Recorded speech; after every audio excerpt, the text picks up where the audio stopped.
Hello students, स्वागत है आप सभी का फिर से एक बार और सभी को राधे राधे। तो आज शुरू कर रहे हैं हमारा वही फिर से जो कल हमारा टॉपिक मैंने जहाँ तक छोड़ा था। कई बच्चे बोल रहे थे कि बहुत लंबी वीडियो हो गई है। हाँ तो यार वो कभी कभी ऐसा होता है यार, लंबी वीडियो देनी पड़ती है वरना सिलेबस यार तुम्हारा बहुत ज़्यादा है वैसे ही और कम रह जाएगा, इसलिए मैं क्या करता हूँ थोड़ा सा ज़्यादा टाइम ले लिया और थोड़ा ज़्यादा सा करवा दिया मैंने कल।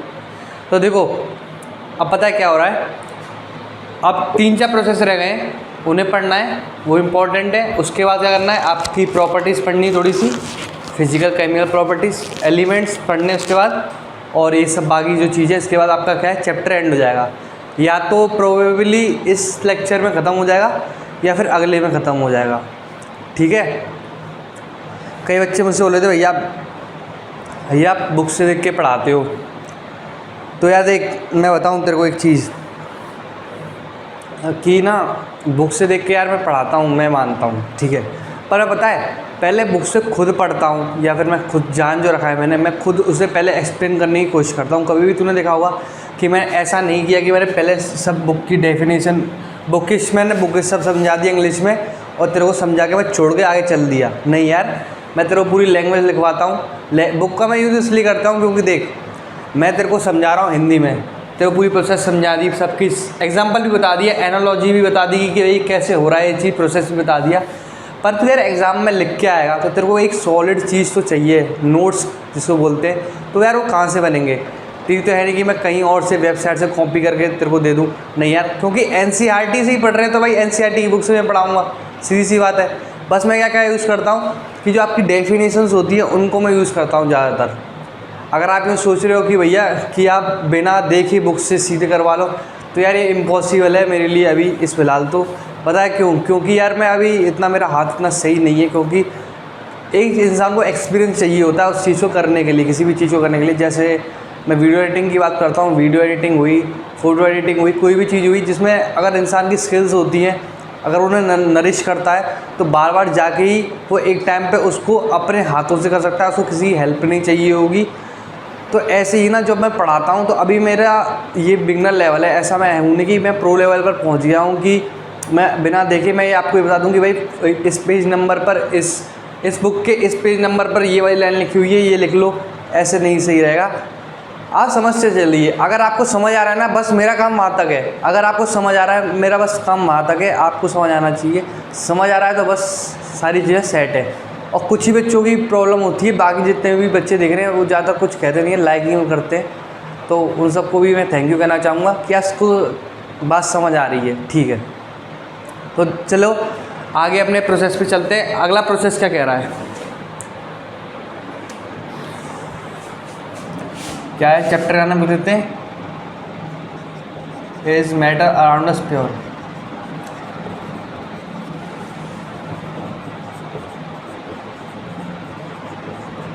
क्या कह रहा है ये भैया? आपने पिछले जो लेक्चर था उसमें आपने हमको क्रोमेटोग्राफी, इमिसिबल लिक्विड, बहुत सारे प्रोसेसेस बताए थे जिससे हम क्या कर सकते हैं, मिक्सचर को सेपरेट आउट कर सकते हैं। तो आपने ना अभी 2-3 ऐसे टाइप रह गए जो आपने नहीं बताए, जैसे कि मिक्सिबल लिक्विड जो मिक्स हो सकते हैं एक साथ, उनको कैसे अलग किया जाए। तो भाई अगला एग्जाम्पल वही आ रहा है, चलिए बात करते हैं उसके बारे में। How can we separate two miscible liquids? 2 दे रखा है क्या? एक बार देख लेना। नहीं 2 नहीं दे रखा, बस separate miscible liquid, separate mixture of लिख लेना, ठीक है, मिक्सचर ऑफ मिक्सिबल लिक्विड। तो देखो मैंने आपको डेफिनेशन लिखवाई थी इमिसिबल लिक्विड की, जिसमें क्या होता है, जो लिक्विड होता है उसकी जो डेंसिटी होती है ना, वो डेंसिटी अलग अलग होती है। डेंसिटी अलग होने का क्या मतलब है, घनत्व कितना होता है। जैसे मैंने हनी लिया और एक पानी लिया, मैंने उन दोनों को मिलाने की कोशिश करी तो मुश्किल ही होगा। जैसे ऑयल हुआ, पानी हुआ, बहुत सारी चीज़ें होती हैं, इनको मैं मिलाने की कोशिश करूँगा, दोनों ही लिक्विड है पर दोनों की डेंसिटी अलग है, तो वो एक दूसरे में घुलना नहीं चाहेंगे, उनके पार्टिकल एक दूसरे में घुलेंगे नहीं। तो ऐसी क्या अब क्या बात हो रही है, अब हो रही है मिक्सिबल लिक्विड, यानी मैंने एक तरफ पानी लिया और एक तरफ मैंने एल्कोहल लिया, एल्कोहल लिया, एल्कोहल मैंने लिया तो एल्कोहल लिया तो क्या किया, एल्कोहल में जैसे पानी मैंने मिला दिया तो मालूम नहीं पड़ा कि सर पानी मिलाया कि नहीं। या फिर एल्कोहल की बात तो छोड़ो, गंदा एग्जाम्पल है, थोड़ा अच्छा सा एग्जाम्पल बता दो। पानी में आपका दूध ले लेता हूँ, पर दूध एक कोलोड मिक्सचर हो जाएगा तो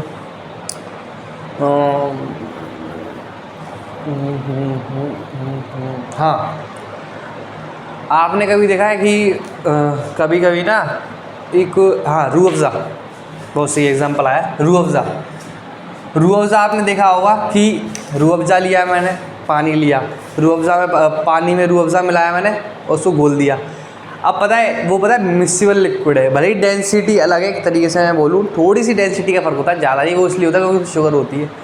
तो पता है उसको मैं मिलाऊंगा तो क्या होगा, एक दूसरे में मिक्स हो जाएगा। या फिर मैं अगर आपकी बात करूँ, एसीटोन जो होती है आपकी नेल पॉलिश रिमूवर, उसको मैं पानी के साथ मिलाऊं तो क्या होगी, इसके साथ मिक्स हो जाएगी, आप उसे डिफ्रेंशिएट नहीं कर पाओगे अगर आंखों से देखोगे तो मिक्सिबल लिक्विड की आप डेफिनेशन लिख लेना।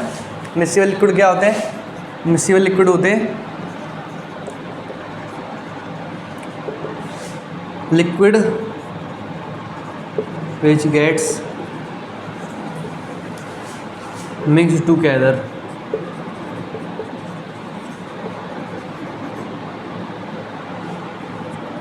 with having, हाँ बस इतना ही बहुत है, miscible liquid, liquids which gets mixed together. Example लिख लेना आपका एसीटोन प्लस वाटर, ठीक है। अब इसे लिख लो, मिक्सिबल लिक्विड का मैंने आपको समझा ही दिया है। अब आगे चलते हैं, लिख लिया होगा आपने, आशा करता हूँ।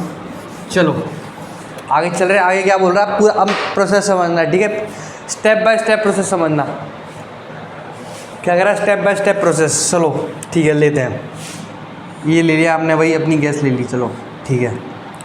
नीचे से गैस लगा दी आपकी, यानी बर्नर लगा दिया, ठीक है। अब इधर क्या हो रहा है, हीट दे रहा है, ठीक है, हीट दे रहा है, ओके समझ गया, ठीक है।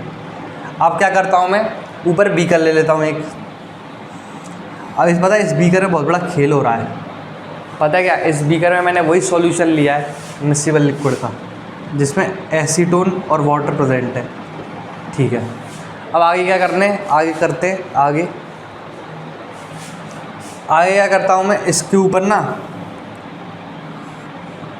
इसके ऊपर मैं एक काम करता हूँ, या फिर इसके ऊपर नहीं लगेगा ये, इसको बीकर हटाना पड़ेगा, बीकर के ऊपर लगना मुश्किल है। तो आप एक ऐसा शेप का, ओ शेप का एक आता है, ये कंपोनेंट होता है, ठीक है।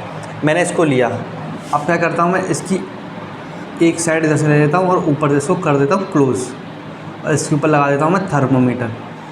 हर इसमें पता है हर एक चीज़ का एक इम्पोर्टेंस है, तो समझ जाना, पता है क्यों लगा रखा है। अब ये जाता है इधर से, और यहाँ से मैं इसमें पास कर रहा हूँ कूल वाटर जो इधर से निकल रहा है, ठीक है। अब क्या हो रहा है,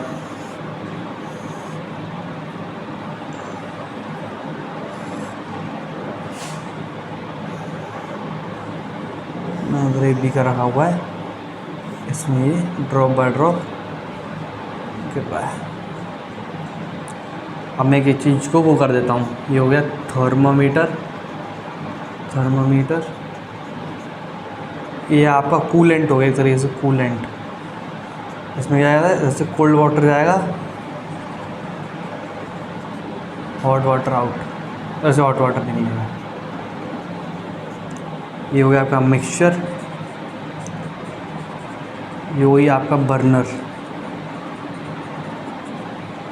और बस इतनी चीज़ें। और ये हो गया आपका, एक तरीके से बोलूँ तो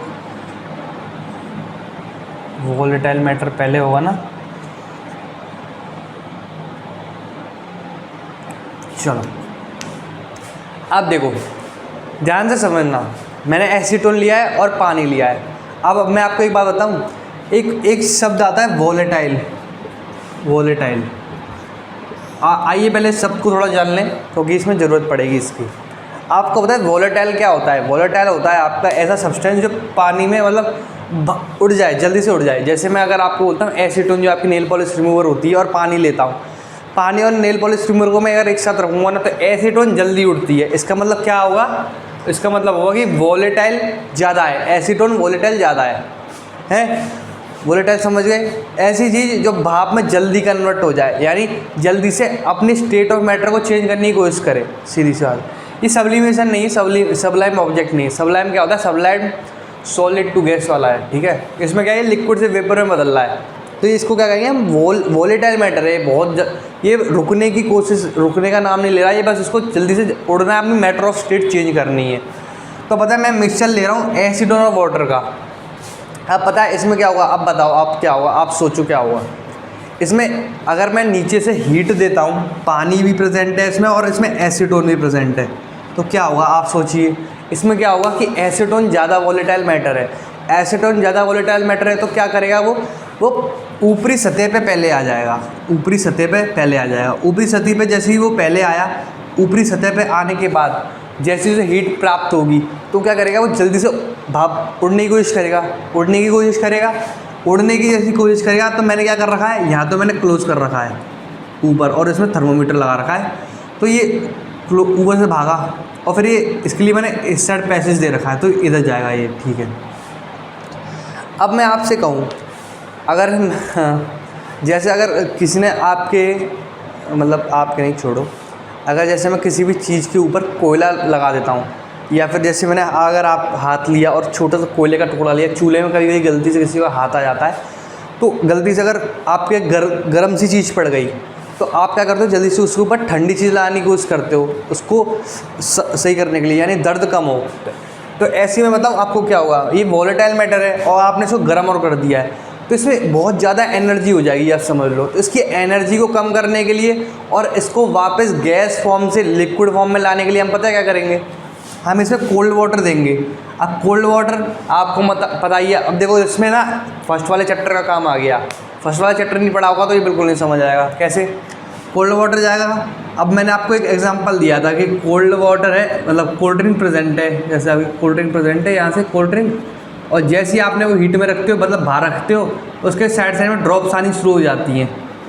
तो इसका मैंने आपको पूरा बताया था प्रोसेस है। तो ऐसा ही ना कुछ इधर है, जैसे ही अंदर गैस प्रेजेंट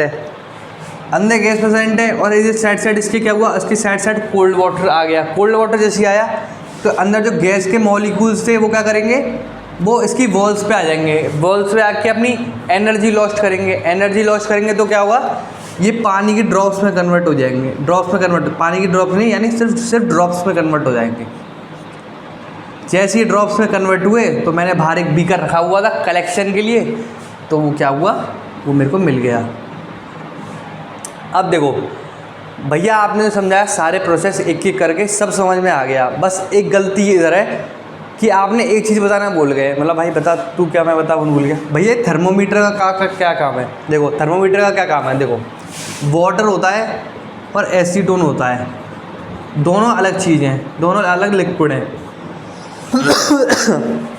तो देखो पता है आपको इसका ना बॉइलिंग पॉइंट मैंने आपको बताया था पहले चैप्टर में, तो दोनों के ना बॉइलिंग पॉइंट पे बहुत ज़्यादा डिफरेंस होता है। दोनों के बॉइलिंग पॉइंट में बहुत ज़्यादा डिफरेंस होता है।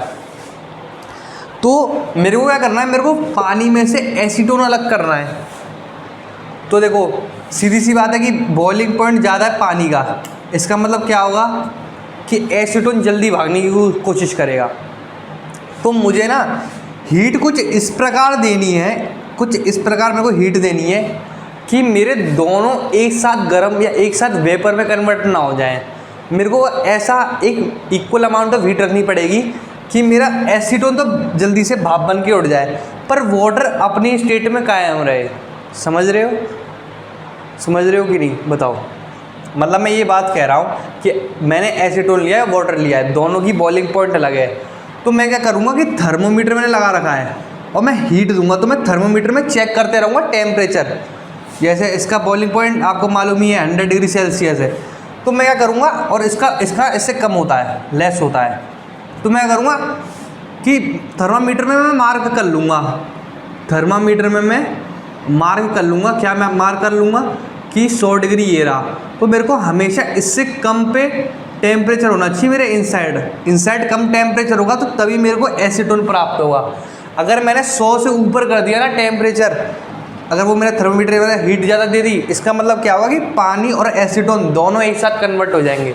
दोनों एक साथ कन्वर्ट होंगे तो एक बहुत बड़ी प्रॉब्लम हो जाएगी कि मेरा जो मैंने सॉल्यूशन लिया था वो वापस वही आ जाएगा, तो इसका कोई फ़ायदा नहीं हुआ।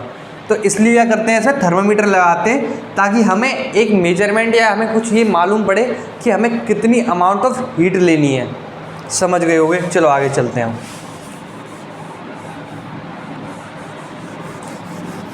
इसकी डेफिनेशन लिख लिए, बना ही लिया हुआ यार, चलो कोई बात नहीं, बना लिया होगा, पॉज करके देख लेना एक बार। अब इसकी डेफिनेशन लिख लेते हैं एक बार बढ़िया सी।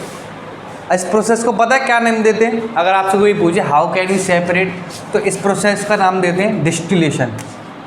प्रोसेस का नाम है डिस्टिलेशन। तो चलिए क्या बोल रहा है डिस्टिलेशन, आइए चलते हैं। देखो, this method is called distillation, it is used for the, इस प्रोसेस के बारे में लिख रहा हूँ मैं, ठीक है। It is used for separation of components of a mixture containing two miscible liquid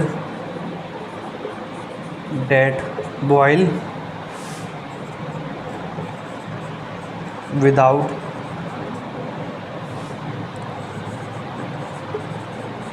decomposition and have sufficient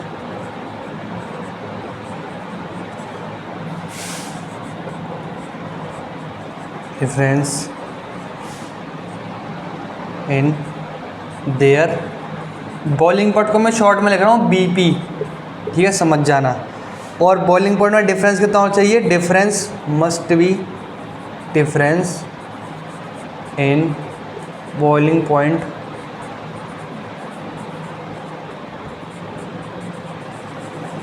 must be 25 kelvin.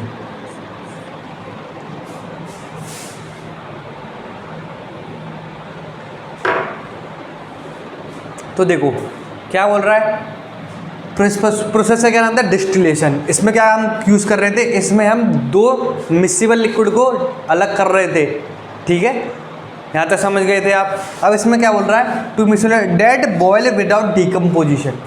Decomposition का मतलब क्या है? उसको, उसके जो कंपोनेंट्स थे वो उसमें टूट गया, नहीं भाई हमने तोड़ा नहीं है। जैसे मैंने, अगर मैं आपको बोलूँ कि मैंने H2O लिया था और मैंने कुछ ऐसा प्रोसेस किया कि HBl हो गया और OBl हो गया, नहीं भाई मुझे H और O तो चाहिए ही नहीं था, H और O में मुझे इसको तोड़ना ही नहीं था, मुझे इसको विदाउट डिकम्पोजिशन चाहिए था। यानी मुझको इसकी, जैसे अगर मैंने इसको वेपर में लिया था तो मेरे को इसको लिक्विड फॉर्म में चाहिए था, मुझे इसके H और O आयंस नहीं चाहिए थे, यानी इसको मेरे को डिवाइड करके नहीं चाहिए था, मुझे को विदाउट डिकम्पोजिशन चाहिए था। तो इस बॉइलिंग में क्या हो रहा है, अगर मैं एसीटोन और पानी ले रहा हूँ ना तो उसको और फर्दर डिवाइड नहीं कर रहा है, वो सीधा एसीटोन को ला के मुझे दे रहा है। And have sufficient difference in boiling point, ये बात तो मैंने कही दी है। तो डिफरेंस क्या बोला, कितना डिफरेंस होना चाहिए? Must be 25 kelvin. तो आई होप आप यहाँ तक समझ गए होंगे। अब चलते हैं आपके आगे आने वाला प्रोसेस जो है फ्रैक्शनल डिस्टिलेशन। लिख लीजिए इसे।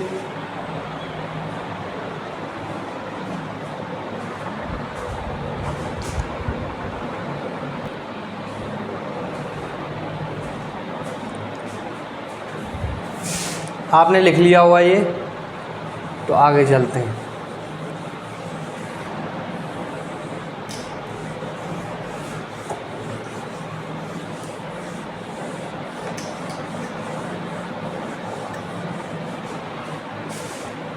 How can we separate air, क्या बोल रहा हूँ मैं, हाँ, components of air like oxygen, nitrogen, ये सब, नाइट्रोजन, ठीक है, N2, देखो अब अपनी अगली बात क्या आ रही है, अगली बात हमारी कि how can we separate components of air. Components of air क्या कह रहे हो भैया, द कंपोनेंट्स ऑफ एयर में ये कह रहा हूँ कि एयर मिली है आपकी किससे बनी है, आप खुद बताओ। आपने वो पाई चार्ट पढ़ा हुआ 8th-7th क्लास में, उसमें क्या लिख रहा है, नाइट्रोजन, कार्बन डाइऑक्साइड, ऑक्सीजन और आपकी अदर गैसेस हैं। तो मेरे को क्या करना है ना, मेरे को क्या करना है, मेरे को अब इस एयर लिए मैंने, तो मेरे को इसमें से कुछ पर्टिकुलर टाइप की गैसेस चाहिए। जैसे मेरे को ऑक्सीजन चाहिए, नाइट्रोजन चाहिए और बहुत सारी गैसेस है। तो इसको करेंगे कैसे, तो पहले तो प्रोसेस का नाम बता देता हूँ। प्रोसेस वो प्रोसेस जो करेंगे वो उसका नाम है फ्रैक्शनल डिस्टिलेशन। फ्रैक्शनल डिस्टिलेशन, ठीक है, नाम तो सुन लिया, फ्रैक्शनल आ गया ना, फ्रैक्शनल। अब भैया आप मुझे बताओ कि फ्रैक्शनल डिस्टिलेशन और डिस्टिलेशन में क्या अंतर है। देख भाई, डिस्टिलेशन तो तेरा सेम प्रोसेस था, 25 के डिफरेंस होना चाहिए। फ्रैक्शनल डिस्टिलेशन में क्या होता है ना कि हमने जो आपका डिस्टिलेशन प्रोसेस था ना, पूरा वही सेम डिस्टिलेशन जो प्रोसेस था, जो डिस्टिलेशन मैंने प्रोसेस आपको बताया था कि एक यहाँ से मैंने बी कर लिया, उसमें हीट अप किया और आपका देखो फिर से बना देता हूँ एक बार, अच्छे से समझ आ जाएगा। ये इसको ऊपर किया। अब इसमें पता है क्या होता है, इसमें ना एक कॉलम फिट कर दिया जाता है, बस एक बहुत छोटा सा कॉलम फिट कर दिया जाता है, बाकी सब प्रोसेस वही रहता है सेम। ये मैंने प्रोसेस कर दिया और इसको कुछ करके एक इधर डाल दिया और यहाँ बंद कर दिया मैंने। देखो इसमें फ्रैक्शनल डिस्टिलेशन में क्या होता है कि मेरे को ना डिफरेंट टाइप के कंपोनेंट चाहिए, तो डिस्टिलेशन से कैसे अलग होगा ये भी बताएंगे और डिफरेंट कंपोनेंट कैसे मिलेंगे ये भी बताएंगे। सॉल्यूशन ले लिया मैंने, इसमें सॉल्यूशन भर दिया, इसमें मैंने डिफरेंट चीज़ें भर दी हैं। अब देखो इसमें क्या होगा पता है, मैंने जो यह कॉलम फिट किया ना, इसके अंदर गैस बबल्स होंगे या फिर मैं कहूँ छोटे छोटे पार्टिकल प्रेजेंट होंगे। जैसे ही मेरी गैस गई जो हॉट थी वो इनसे टकराएगी। ये आप यूँ समझ लो, ये छोटी छोटी बॉल्स टाइप समझ लो, जो क्या हेल्प करेंगी, इसको कंडेंस करने में हेल्प करेंगी, कूल करने में हेल्प करेगी। तो जैसे ही कंडेंस और कूल हुई, ये पहुंची इधर।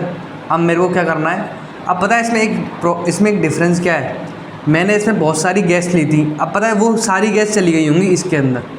जैसे ही वो इसके अंदर गई ना, सबका बॉइलिंग पॉइंट अलग था, यहाँ से वो टकराई ना और कंडेंस हुई। तो अब पता है अब क्या होता है, इधर एक बात आ जाती है कि उनकी जो डिफरेंट उनकी जो कैपेबिलिटी है कि वो कितनी जल्दी कूल होगी, कितनी जल्दी कंडेंस होगी, वही हमें मिलेगी। जैसे मैं बात कर रहा हूँ कि मैंने इसमें लिया था आपकी एयर, इसमें मैंने दो चीज़ें ले ली हैं, जैसे वाटर ले लिया है और वही एसीटोन ले लिया है। अब इसमें क्या कर रहा हूँ मैं, ऊपर मैंने नोट किया, इसमें क्या है, यहाँ जैसी मैंने वो बॉल्स ली थी उनसे वो टकराई, तो कूल और कंडेंस सबसे पहले कौन होगा, अब बताइए मुझे, पहले कौन पहुंचेगा, एसीटोन पहले कूल और कंडेंस होगा, वो जाके यहाँ पे आ जाएगा। तो मैं एक पॉइंट आप ये भी कह सकते हो कि डिस्टिलेशन प्रोसेस जो हमने किया था उसको हम फ्रैक्शनल डिस्टिलेशन से भी कर सकते हैं, ठीक है। तो बस इसमें कुछ नहीं होगा, एक ट्यूब्स होंगे जो आपके जो क्या करेंगे, जो चीज़ पहले आ जाएगी उसे कूल और कंडेंस करने में हेल्प करेंगे और उसको सेपरेट आउट करने में हेल्प करवाएंगे, बस सिंपल सी बात है। इसकी मैं टेबल आपको बनवा दूंगा बाद में, उसको आप देख लेना कि what is the difference between fractional distillation और distillation. Distillation is the simple process, जैसे 25K का अंतर होना चाहिए आपका, और फ्रैक्शनल डिस्टिलेशन में क्या होता है, हम थोड़ा सा प्रोसेस को बढ़ा देते हैं एफिशिएंसी के लिए, ठीक है, समझ गए होगे आप।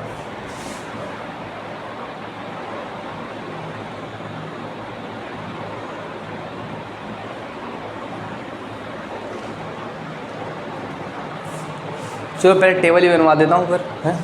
चलो डिस्टिलेशन क्या था, देखो डिस्टिलेशन आया और फ्रैक्शनल डिस्टिलेशन दे रखा हो, कुछ ज़्यादा सोचने की दिक्कत नहीं। फ्रैक्शनल डिस्टिलेशन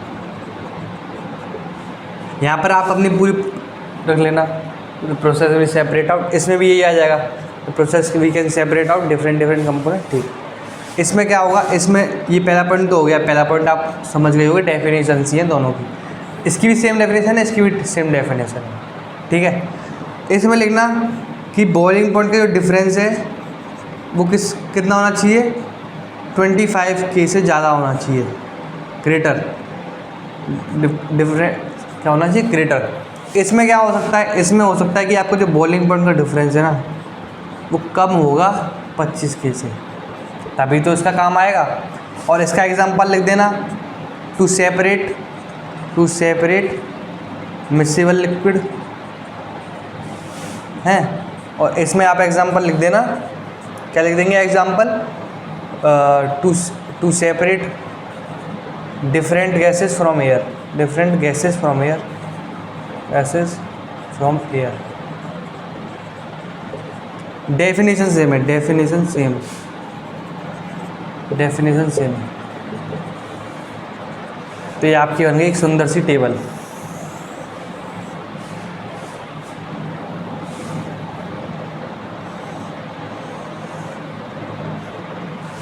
क्या बोल रहा है, डिस्टिलेशन डेफिनेशन बता चुकी है, फ्रैक्शनल डिस्टिलेशन की सेम होगी डेफिनेशन।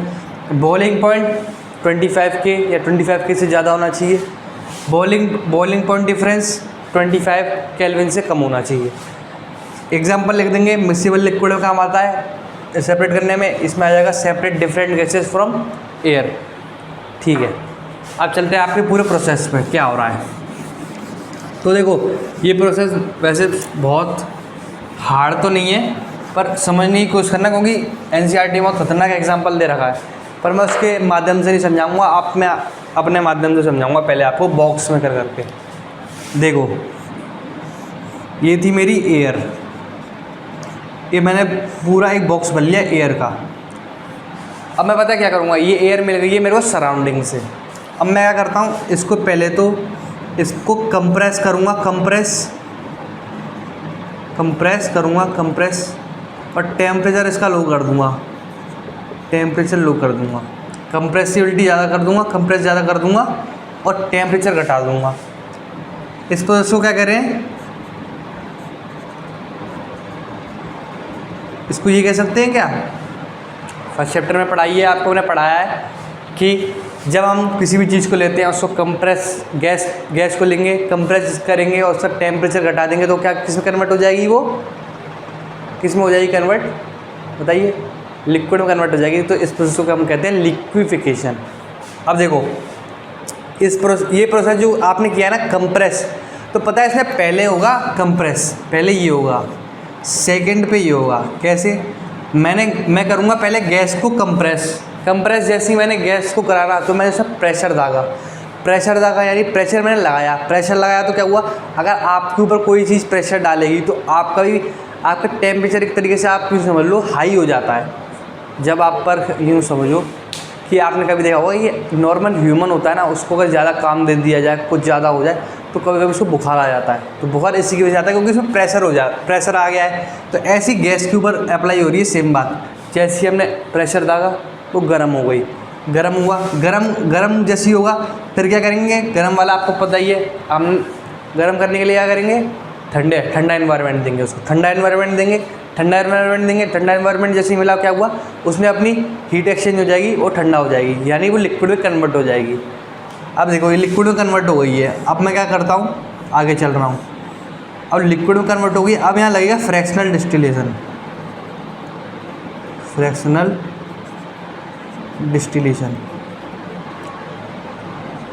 अब फ्रैक्शनल डिस्टिलेशन में मैंने क्या किया है, जो मेरे को लिक्विड एयर में लिया ना, अब मैंने उसके ऊपर ये वाला सेम प्रोसेस लगाया है, ये वाला यूँ समझ लो, यही वाला जो मैंने आपको बताया था अभी पिछली बार, वही वाला मैंने उसके ऊपर सेम एग्जांपल लगाया है। उसके बाद क्या होता है, फ्रैक्शनल डिस्टिलेशन के बाद क्या होगा कि जितने डिफरेंट बॉइलिंग पॉइंट होंगे ना, फ्रैक्शनल डिस्टिलेशन के बाद क्या होगा, गैस जो है different gases gets out according to boiling point. सही बात है, हाँ सही बात है। क्यों, हीट करोगे उसके अंदर आपको मैंने बताया था छोटी छोटी बॉल्स होती हैं, वो बॉल्स होंगी वो क्या करती हैं, हेल्प करती हैं कूल होने में और क्या करने में, आपका कूलिंग होने में और जल्दी से उसको वेपर कन्वर्ट करने में, यानी उसका टेम्परेचर डाउन करने में। जैसे ही क्या होगा, जिसका बॉइलिंग पॉइंट पहले जिसका बॉइलिंग पॉइंट आ जाएगा वो क्या करेगा, वो गायब हो जाएगा। सीधी सी बात है। तो फर्स्ट क्या मिलेगा मेरे को, पहले लाइट जिनके बॉइलिंग पॉइंट कम होंगे ना, फर्स्ट वो गैस मिलेंगी। बस सीधी सी बात है। बस इसके अकॉर्डिंग ही प्रोसेस खत्म हो चुका है। यहाँ तक आपने क्या किया, डिफरेंट गैस बाहर आ गई हैं अपने बॉइलिंग पॉइंट के हिसाब से। अब पता है इसमें एक दिक्कत ये थी, आपको एक प्रोसेस पे बताना भूल गया, एक और बार लिख लो या फिर समझ लो कि जब हम इस टेम्परेचर को डाउन कर रहे होंगे ना, तो टेम्परेचर बहुत कम होता है। और मैंने आपको बताया था कि जब टेम्परेचर बहुत कम होता है तो CO2 किस में कन्वर्ट हो जाती है, सॉलिड में कन्वर्ट हो जाती है, यानी ड्राई आइस में कन्वर्ट हो जाती है। तो हम क्या करेंगे, इस प्रोसेस के बीच में ही इस इधर से क्या कर लेंगे, आउट ड्राई आइस को क्या करवा लेंगे हम, एक तरीके से आउट करवा लेंगे। इसका मतलब मैं ये कह सकता हूँ कि मैंने सबसे पहले क्या निकलवाया है, CO2 निकलवाया है। CO2 निकाल लिया है अपने एयर में से। उसके बाद क्या किया मैंने, फ्रैक्शनल डिस्टिलेशन से डिफरेंट गैसेस ले लिए हैं। तो बच्चों आपने इसको लिख लिया होगा, आपने इसको लिख लिया होगा। तो देखो आगे चल रहे हैं अब, ठीक है। देखो अब सुनो मेरी बात कि ना, आपका ये जो चैप्टर है अब थोड़ा ख़त्म होने वाला है। इसका अब एक लेक्चर रह गया है, उसमें मैं फिजिकल प्रॉपर्टीज़ और बाकी सारी चीज़ें पढ़ाऊँगा आपको। तो अब उसको हम आगे कंटिन्यू करेंगे अगले लेक्चर में, उसको सब देखना। तो मिलते हैं फिर नेक्स्ट लेक्चर में, तब तक के लिए सबको सी यू, टाटा, गुड बाय और राधे राधे।